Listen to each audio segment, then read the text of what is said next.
తాకట్లో ఉన్న బంగారాన్ని విడిపించి ఆ రోజున మార్కెట్ ధర కట్టి మిగిలిన డబ్బును మీకు అందిస్తుంది కొమ్మూరి గోల్డ్.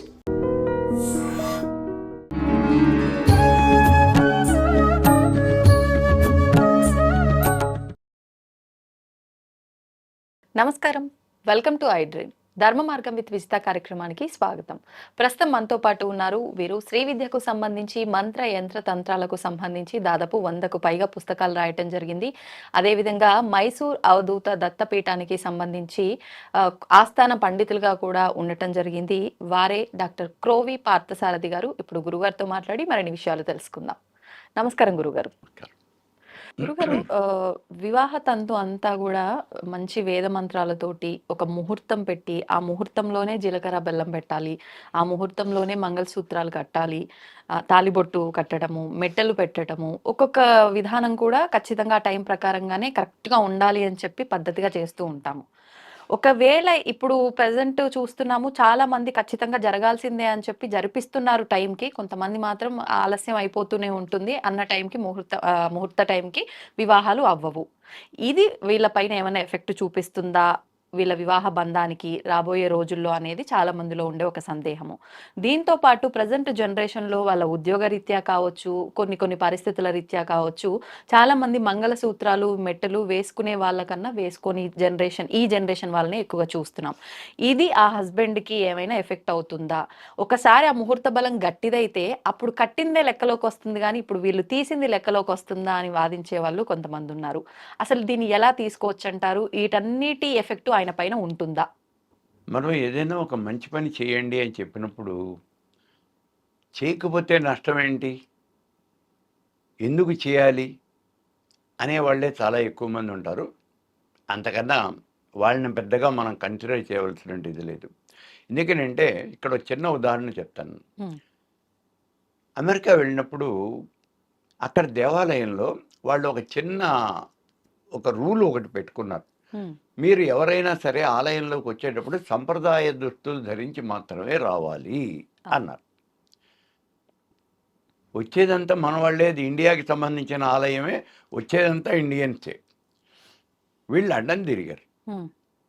మేము ఆఫీస్ నుంచి పోతూ ఇక్కడ దేవాలయంలో నమస్కారం పెట్టుకుపోతాము, మాకు సంప్రదాయ దుస్తులు అంటే ఎట్లా వస్తాయి, మేము ఆఫీస్కి ప్యాంటు షర్ట్ వేసుకెళ్తాం కదా, మేము అలాగే రాగలుగుతాం తప్పించి సంప్రదాయ దుస్తులు వేసుకుని మేము ఎట్లా వస్తాము, అది కుదరదు అన్నారు. ఈ ఆలయం వాళ్ళు ఏం చేశారు, ఒక 25 జతలు పంచెలు లుంగీలు తెప్పించి అక్కడ పెట్టారు. మీరు ఏం చేయక్కర్లేదు, మీరు రాగానే ఆ ప్యాంటు పైన ఈ లుంగీ కట్టేసుకొని లోపలికి వచ్చి నమస్కారం పెట్టుకెళ్ళండి అన్నారు. సరే, వాళ్ళు ఏం మాట్లాడలేక ఆ ఉన్నటువంటిది కట్టుకెడుతున్నారు. ఒక రోజు ఆడపిల్లలు అయినా సరే అక్కడ వాళ్ళు ప్యాంట్లు వేసుకునే తిరుగుతారు కదా, ఆ ప్యాంట్లు వేసుకుని ఇట్లా వద్దు, మీరు సంప్రదాయ దుస్తుల్లో రండి అని చెప్పేసి వాళ్ళు అందరికీ చెప్పారు. మేము ఎందుకు రావాలి, మేము రాం అన్నారు ఆడపిల్లలు. మనం ఏం చేయగలం? సరే, చూస్తూ కూర్చున్నారు. ఒక రోజున వాళ్ళంతా ఏదో కూర్చొని అక్కడ మాట్లాడుతున్నారు. యువతల ఎవరో కొంతమంది దర్శనం కోసం వచ్చారు. వాళ్ళల్లో ఎవరో ఒక అమ్మాయి, 20-25 ఆ ప్రాంతాల్లో ఉన్నటువంటి అమ్మాయి, అది ఆ టక్ చేసుకుని వచ్చింది. మంచి టైట్గా ఉండేటువంటి డ్రెస్ వేసుకుంది. టకా లోపలికి వచ్చేసింది. దేవుడి దగ్గరికి వెళ్ళిపోయింది అమ్మాయి. ఇక్కడ కూర్చున్నటువంటి మనుషులు ఈ మాట్లాడుకుంటూ, వీళ్ళందరూ పెద్దవాళ్ళే, అంతా అబౌవ్ 50s. వీళ్ళందరి దృష్టి ఒక్కసారి చెల్లించింది. వీళ్ళు మాట్లాడుతున్న టాపిక్ లేకపోతే ఈ విషయాలు ఇవన్నీ మానేసి అటువైపు తిరిగి ఇలా చూస్తూ ఉన్నారు. అక్కడ ఆలయం ట్రస్టీ కూడా ఉన్నాడు. అప్పుడు ఆయన చెప్పాడు, ఇందుకే నేను వాళ్ళని సంప్రదాయ దుస్తులు వేసుకురమ్మన్నాను అన్నాడు. ఏమిటి అని మీరేం కోపం తీసుకోకుండా ఉంటే చెప్తాను నేను. మరి ఇప్పుడు అమ్మాయి వచ్చేప్పుడు మీ అందరి దృష్టి కూడా మరలిపోయిందిగా. అమ్మాయి మీకు ఏమన్నా తెలియనటువంటి అమ్మాయా? మరి ఎందుకని మీరు తిరిగి చూస్తున్నారు అక్కడ? మీరెవరు చిన్నపిల్లలు కాదు కదా, మరి ఎందుకు చేశారు ఇట్లాగా? ఇలా జరుగుతుందనే వాళ్ళని సంప్రదాయ దుస్తులు వేసుకోరమ్మంటున్నాము. సో ఈ విషయాలు కొంచెం మనం గుర్తిస్తే, అది ఆధ్యాత్మికమా మేము ప్యాంట్ వేసుకొని నమస్కారం పెడితే దేవుడు స్వీకరించడా? ఉమ్, ఎలా అయినా స్వీకరిస్తాడు. నమస్కారం పెట్టకపోయినా సరే పెద్ద ప్రాబ్లం ఏం లేదు. నువ్వెందుకు నమస్కారం పెట్టలేదు అని దేవుడు ఏమన్నా నిన్ను వచ్చి అడిగాడా? అదేం లేదు. కాకపోతే కొన్ని అలవాట్లు మనకి మనం చేసుకున్నటువంటి ఉన్నాయి. మీరు భోజనం చేస్తుంటే కుడి చేత్తోనే తినాలి అని మీ అమ్మని చిన్నప్పుడు అలవాటు చేసింది. ఉమ్, మరి అలాగే చేస్తాం. ఎడం చేత్తో చేసుకోవాల్సిన పనులు అంటే అవి సెపరేట్గా ఉన్నాయి అని చెప్పారు మనకి చిన్నప్పుడు. అదే మనం ఫాలో అవుతూ ఉన్నాం. ఉమ్, నే కాదు ఎడం చేతితో భోజనం చేస్తాను, వెళ్ళే లోపలికి అరగదా? ఎందుకు అరగదు? చెయ్యి. నువ్వు అది కూడా అక్కర్లేదు. ఆ కింద ప్లేట్లో అన్నం పోసుకుని వంగి మనం గేదె తిన్నట్టుగా తినొచ్చు.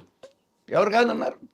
ఉమ్, అంటే మనం ఎలా చేసినప్పటికీ కూడా. కాబట్టి ఇటువంటి వితండవాదాలు ఏదో మేము తెలివితేటలుగా మేము మాట్లాడాం కదా, అలా అన్ని ఉపయోగం లేదు.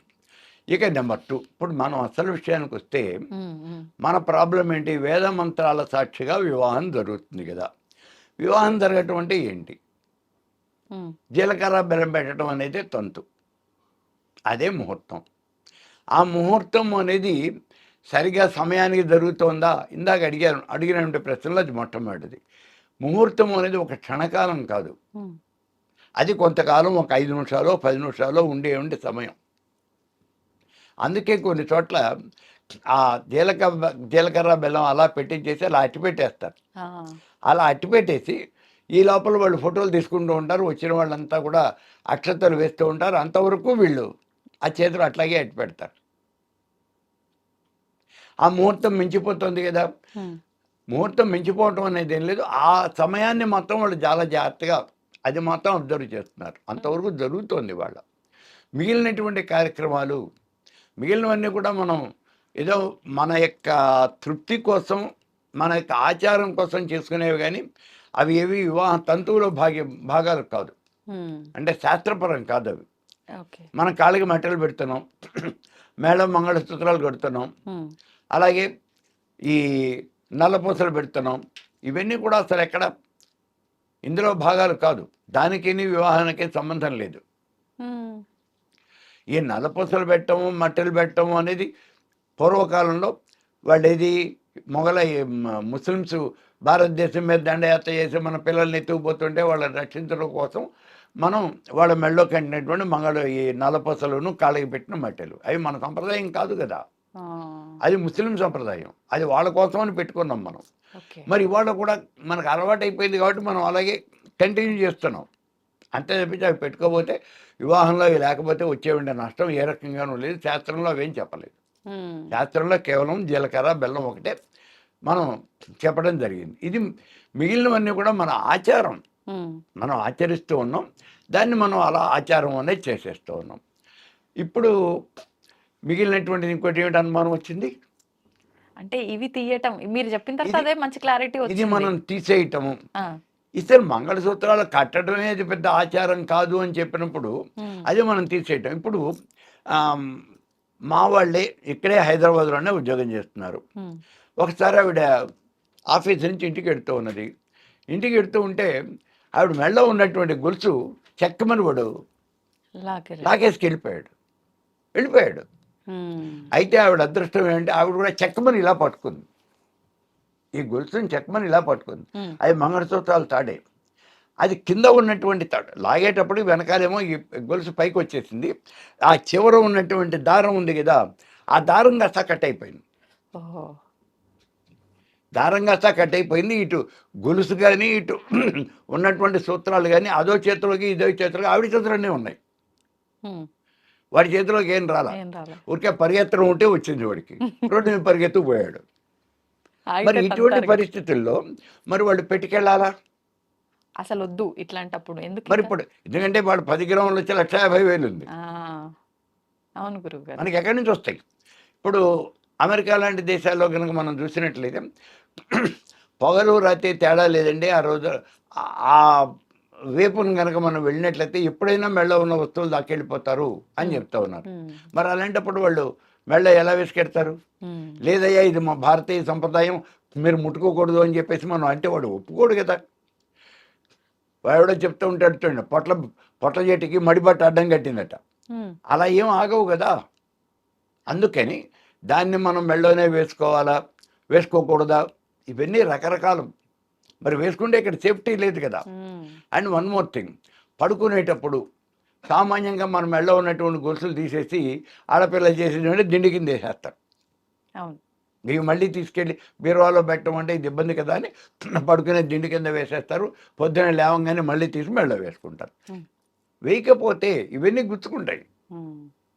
మరి అది చూడాలి కదా, ప్రాక్టికల్గా దానికి ఉన్నవన్నీ గుచ్చుకుంటాయి. మరి ఇది ఇబ్బందికరంగా ఉంటుంది కదా. అంతేకాదు, బాగా చూసింది ఏమిటంటే ఆఫీస్కి వెళ్ళారు, బాగానే ఉంది, బయటంతా తిరిగారు, రాత్రి ఇంటికి వచ్చిన తర్వాత చేతికి ఉన్న గాజులు కూడా తీసేసి లోపల పెట్టేస్తారు. ఎందుకంటే ఇవన్నీ చాలా ఇబ్బందికరంగా ఉంటాయి, అడ్డంగా ఉంటాయి. అందుకని ఉన్నవన్నీ నల్లపచ్చలు కానీ ఈ గాజులు కానీ అవన్నీ తీసేసి లోపల పెట్టేయటం అనేది సహజంగా జరిగేటటువంటిది. మా చిన్నప్పుడు మా వాళ్ళు, మా నాయనమ్మ పెట్టలేదండి, లేకపోతే మా తాతమ్మ పెట్టలేదండి అంటే ఆ రోజుల్లో ఉన్నటువంటి పరిస్థితులు వేరు, ఇవాళ ఉన్నటువంటి పరిస్థితులు వేరు. వాళ్ళ దానికి అంత ఇది, దానికి ఉన్నటువంటి ప్రాముఖ్యత ఏమిటి అనేది మన కళ్ళకి తెలుస్తోంది. నల్లపూసలు ఆ ముస్లిమ్స్ నుంచి రక్షించుకోవడం కోసం మనం నల్లపూసలు కట్టుకున్నాం. కాబట్టి నల్లపూసలు అనేది కేవలం ఒక ఫ్యాషన్ ఆర్టికల్ తప్పించి అంతకని ఇంకేం లేదు. కాదు అని ఎవరన్నా చెప్తే ఫలానా శాస్త్రం ప్రకారం ఉన్నది అని చెప్పమనండి. ఏం లేదు కదా, లేదు అనే సంగతి మీకు తెలుసు. అందుకే వివాహంలో ఇంకోటి ముహూర్తము అని చెప్పేసి ఇందాక ఒక మాట వాడేసాం. ఏది ముహూర్తం?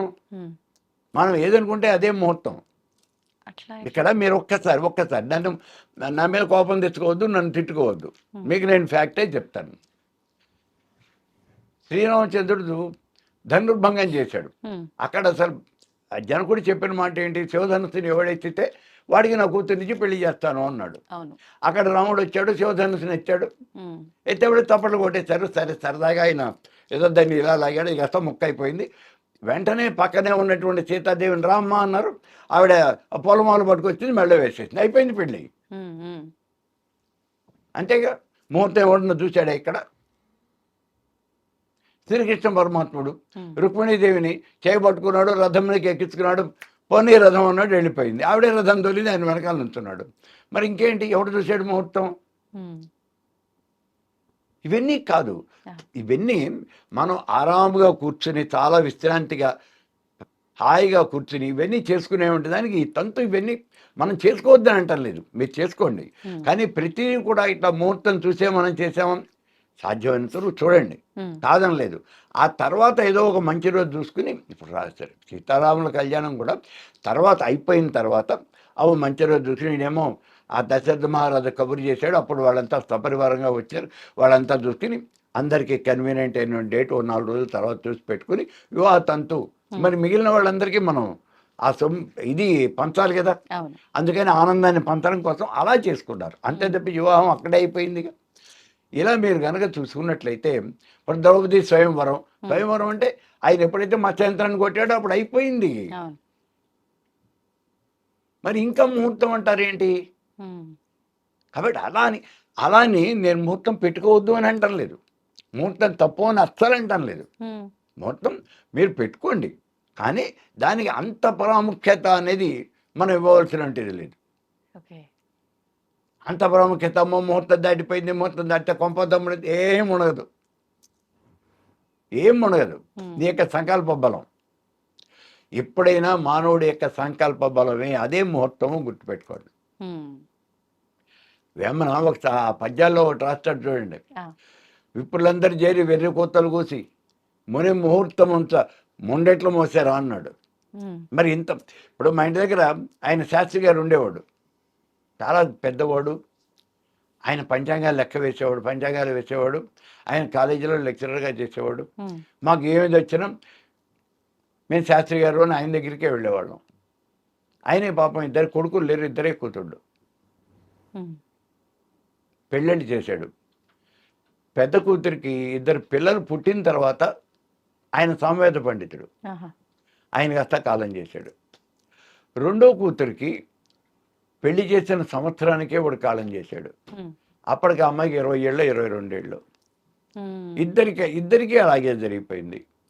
మరి ఆయనే ముహూర్తం చూసుకున్నాడు, ఆయనే పిల్లలకి జాతకాలు చూసుకున్నాడు, ఆయన తెలీదా? మీరు ఏం చూసినా మీకు జరగవలసిందే జరుగుతుంది. మీకు ఏది జరగాలో అదే జరుగుతుంది. మరి అంత పెద్ద శ్రీరామచంద్రుడికే సీతా కళ్యాణం చాలా గొప్పగా మనం చేస్తాం. ఊరూరా ప్రతి సందులోనూ మనం పందిరేసి చేస్తాం కదా. మరి అసలు రాముడు సవ్యంగా కాపురం చేసినటువంటి రోజులు ఏమన్నా ఎన్ని రోజులు ఉన్నాయి మీకు తెలీదా? పాపం వివాహం అయిపోయిన తర్వాత ఆయన కాస్త అడవులకు వెళ్ళిపోయాడు కదా. 14 సంవత్సరాలు వనవాసం చేశాడు. ఆ తర్వాత తిరిగి వచ్చి మొత్తం ఎంతకాలం ఉన్నాడు. మళ్ళీ సీతాపరిచయం వచ్చేసింది కదా. అవును. మరి కాబట్టి మీ ముఖాన ఏదైతే రాసి ఉంటుందో అదే జరుగుతుంది. అంత తప్ప ఎక్స్ట్రా ఏమీ జరగదు. సో ముహూర్తం చూసి చేసినా ముహూర్తం చూడకుండా చేసినా ఒకటే. అలానే మమ్మల్ని చూడొద్దంటారా? అలా అని ఏమంటాం లేదు. మీరు ముహూర్తం చూసుకోండి. ఎవరి నమ్మకం వాళ్ళది. మీరు నమ్మకం మీరు ఖచ్చితంగా చూసుకోండి. జరగబోయేది ఏమిటి అంటే ఇలా ఉంటుంది అని చెప్పాను నేను, అంతే. కాదేమో ఒకసారి మీరే ప్రయత్నం చేసి చూసుకోండి. ఆయన తప్పించి ఏమి లేదు. ఇవన్నీ కూడా మనకు సాటిస్ఫాక్షను. మనం చేస్తున్నాం, ఏదో మన వాళ్ళు లెక్క వేశారు, ఈ రకంగా ఉంటే ఈ సమయంలో ఉంటే ఈ శక్తి వస్తుంది అన్నారు. మంచిదే, కాదని ఎవరున్నారు? మరి ఆ సమయంలో వచ్చినటువంటి శక్తులే అవి దుష్ట శక్తులు కూడా వచ్చినాయిగా. అవి మనం కాదనలేం కదా. కాబట్టి అన్నీ మనం అనుకున్నట్టే జరుగుతాయి అంటాం, అది జరిగాయి, ఇది కాదు. చాలా మందికి మంచి సమాధానమే దొరికింది గురుగారు. అలా అనే వాళ్ళకు దానికి ఒక మంచి సమాధానం, ఇలా మూర్ఖంగా అనే వాళ్ళకు దీనికి ఒక మంచి సమాధానం. ధన్యవాదాలండి.